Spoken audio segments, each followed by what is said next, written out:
Hi everyone, it's me, Tim. Today I want to talk about changes. Well, changes as of 2024. If I'm figuring this out correctly, because I do these early, this particular video will go up on at the very last day of 2024. So it's New Year's Eve. There were a lot of changes this year.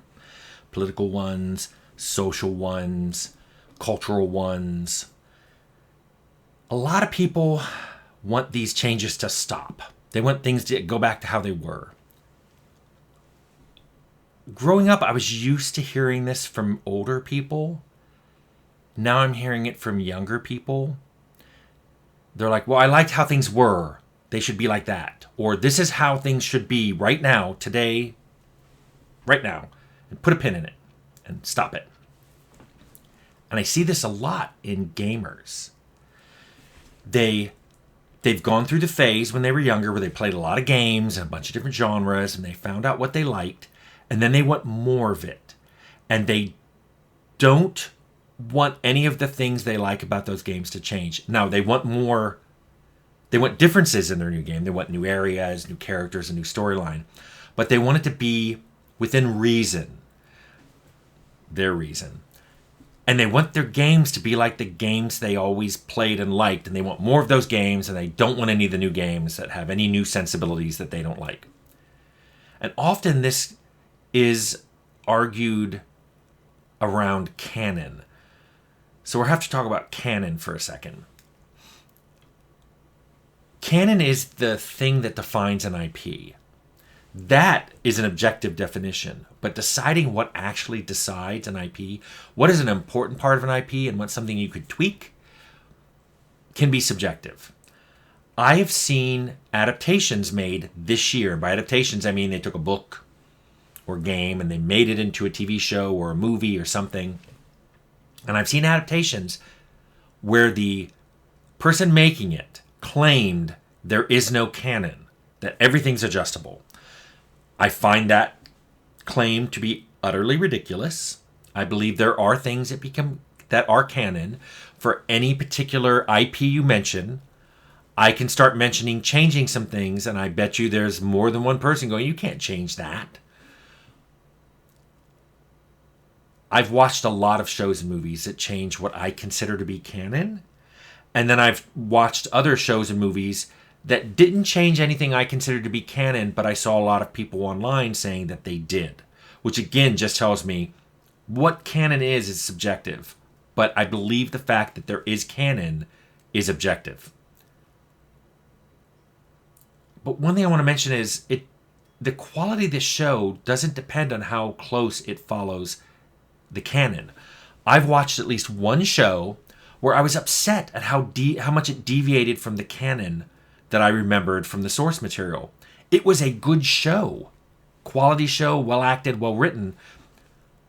But it deviated from canon so much it made me go, why didn't you just make your own show? This isn't the source material anymore.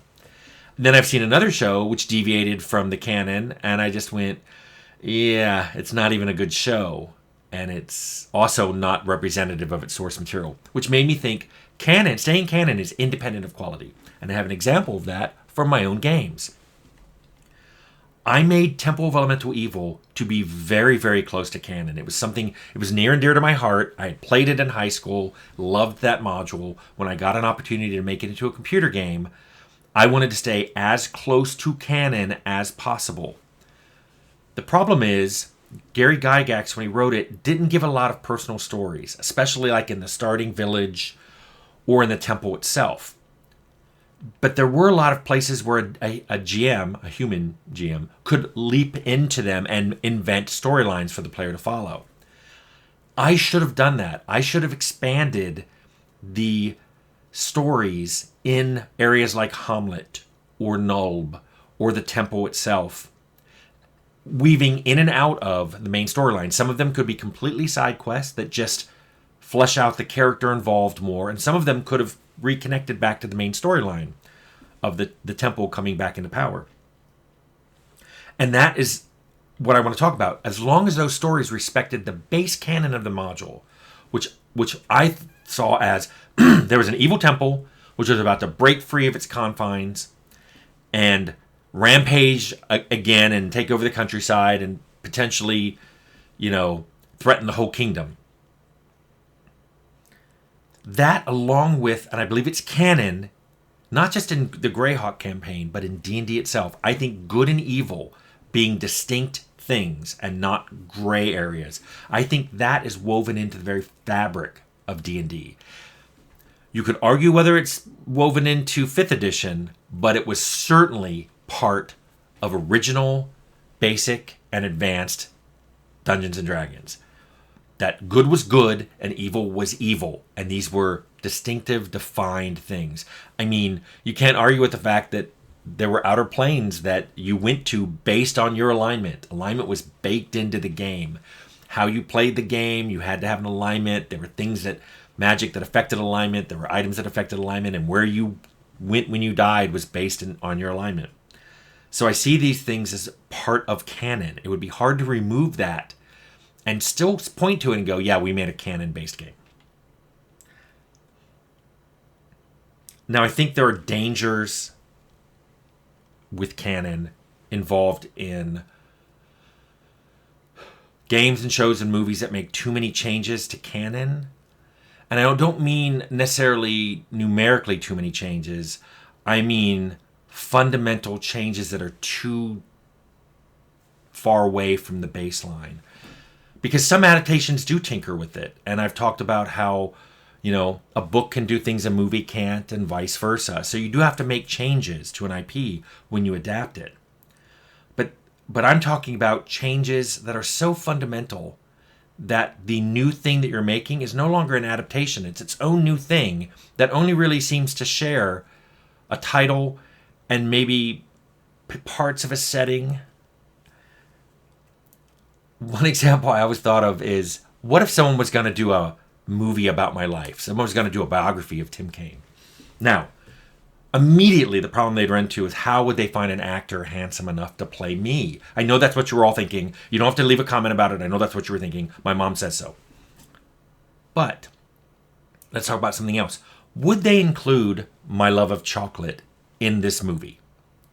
If you ask almost anybody who knows me, they'd say, that dude loves chocolate. That dude talks about chocolate all the time and he eats so much chocolate.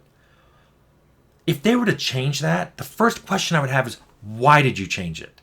Because it seems like a pretty important thing. Now they may say, well, it's not the chocolate that's important, it's the obsession. So we're changing it to cinnamon.